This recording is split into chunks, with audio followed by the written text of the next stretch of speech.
আসসালামু আলাইকুম ওয়া রাহমাতুল্লাহ। প্রিয় দর্শক, হাতের ছোট আঙ্গুলে সূরা ইখলাস পড়ে ফু দিলে কি হয়? হ্যাঁ প্রিয় দর্শক, কি বলছি যে হাতের ছোট আঙ্গুলে সূরা ইখলাস পড়ে ফু দিলে কি হয়?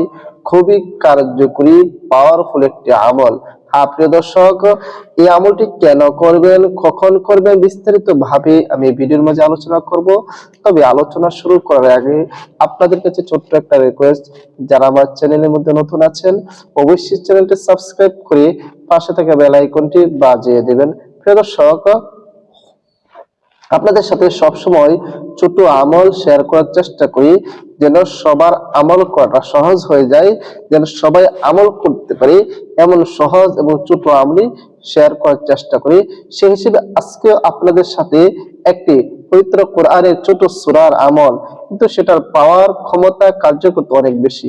হ্যাঁ প্রিয় দর্শক, আমলটি করলে কি হবে সেটা জানতে পারবেন। একটু ধৈর্য সহকারে ভিডিওটা শেষ পর্যন্ত দেখুন। প্রিয় দর্শক, আমলটি কিভাবে করবেন আসুন জেনে নিই। আমলটি করার জন্য সর্বপ্রথম আপনাকে ওযু করে নিতে হবে, পবিত্র হয়ে নিতে হবে। উযু করে পবিত্র হয়ে এরপর আপনি আমলটি করবেন। উযুর কথা কেন বলি? কারণ পবিত্রতা মহান আল্লাহ পাক রব্বুল আলামিনের সিফত। আল্লাহ পাক রব্বুল আলামিন নিজে পবিত্র, আর পবিত্রতাকে পছন্দ করেন। আর কোনো বান্দা যখন পবিত্র হয়ে কোনো কাজ করে, সেই কাজের গ্রহণযোগ্যতা, সেই কাজের পাওয়ার অনেক বেড়ে যায়। এই জন্য পবিত্র হয়ে উযু করে এরপর আপনি আমলটি করবেন। প্রিয় দর্শক, মনে করেন উযু করে পবিত্র হয়ে নিলেন, এরপরে সর্বপ্রথম 3 বার ইস্তিগফার পাঠ করে নেবেন।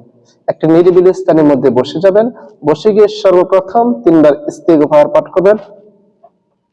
আস্তাগফিরুল্লাহ রাব্বি মিন কুল্লি যামবি ওয়া আতুবু ইলাইহি লা হাওলা ওয়ালা কুওয়াতা ইল্লা বিল্লাহি আলিয়্যিল আযীম। 3 বার ইস্তিগফার পাঠ করে নেবেন।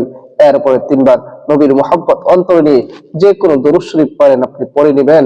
আমি দরুদ ইব্রাহিম পড়তেছি, যেই দরুদ শরীফ আমরা নামাজের মধ্যে পড়ে থাকি। اللهم صل على محمد وعلى آل محمد كما صليت على إبراهيم وعلى آل إبراهيم إنك حميد مجيد اللهم بارك على محمد وعلى آل محمد كما باركت على إبراهيم وعلى آل إبراهيم ইন্নাকা হামিদুম মাজিদ। এরকম ভাবে আপনি 3 বার ইস্তিগফার এবং 3 বার দরুদ শরীফ পড়া যখন শেষ হয়ে যাবে, এরপর আপনি সূরা ইখলাস পড়বেন। আউযু বিল্লাহি মিনাশ শাইতানির রাজীম। বিসমিল্লাহির রহমানির রহিম। কুল হুয়াল্লাহু আহাদ আল্লাহুস সামাদ লাম ইয়ালিদ ওয়া লাম ইউলাদ ওয়া লাম ইয়াকুল লাহু কুফুয়ান আহাদ।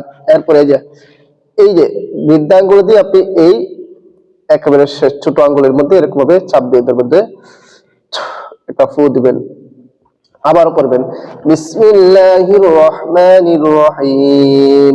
কুল হুয়াল্লাহু আহাদ আল্লাহুস সামাদ লাম ইয়ালিদ ওয়া লাম ইউলাদ ওয়া লাম ইয়াকুল লাহু কুফুয়ান আহাদ। আরেকটু বলে আবার চাপ ধরবেন, আবার বলবেন বিসমিল্লাহির রহমানির রহিম।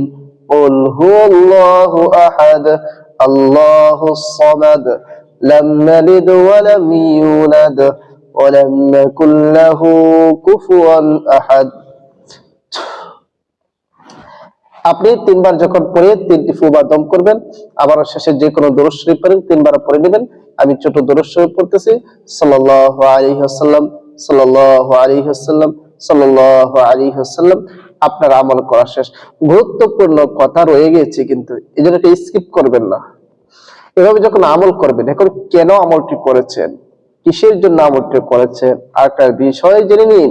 আপনি যখন আমলটি করবেন, যার জন্য আপনি আমলটি করবেন, অবশ্যই তার নাম মনে মনে আপনি নেবেন এবং তার মায়ের নাম আপনি মনে মনে নিয়ে এরপর আঙ্গুলের গিরার মাঝে ফু দিবেন বা দম করবেন। বিষয়টা কিন্তু মনে রাখবেন। প্রিয় দর্শক, এরকম ভাবে যদি আপনি আমল করতে পারেন কি লাভ হবে? আপনি যদি কাউকে বাধ্য করতে চান, আপনি যদি কাউকে আপনার নিয়ন্ত্রণে আনতে চান, আপনি চান সে আপনার বাধ্য হয়ে যাক, আপনি চান যে আপনার কথায় সে উদ্বস করুক, তাহলে এই আমলটি করবেন।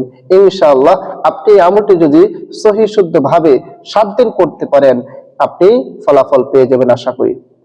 যদি সহি শুদ্ধ ভাবে আমলটি করতে পারেন, তবে স্ত্রীর স্বামী তার স্ত্রীকে বাধ্য করতে পারবে, স্ত্রী তার স্বামীকে বাধ্য করতে পারবে, যে কাউকে আপনি বাধ্য করতে পারবেন।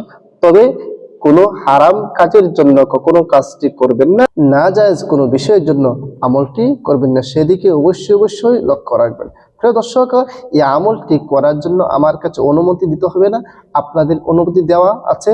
শুধু একটি শর্ত রয়েছে, ভিডিওর মাঝে একটি কমেন্টস করবেন, একটি লাইক করবেন আর ভিডিওটা শেয়ার করে দেবেন, যেন আপনার শেয়ারের মাধ্যমে অন্যজন ভিডিওটা পায় এবং পাওয়ার পরে সেও যেন শিখে রাখতে পারে, সে যেন তার আপন মানুষটিকে বাধ্য করতে পারে, সে যেন তার প্রিয় মানুষটিকে যেন বাধ্য করতে পারে, সে যেন তার প্রিয় মানুষটাকে হালালভাবে কাছে পাইতে পারে।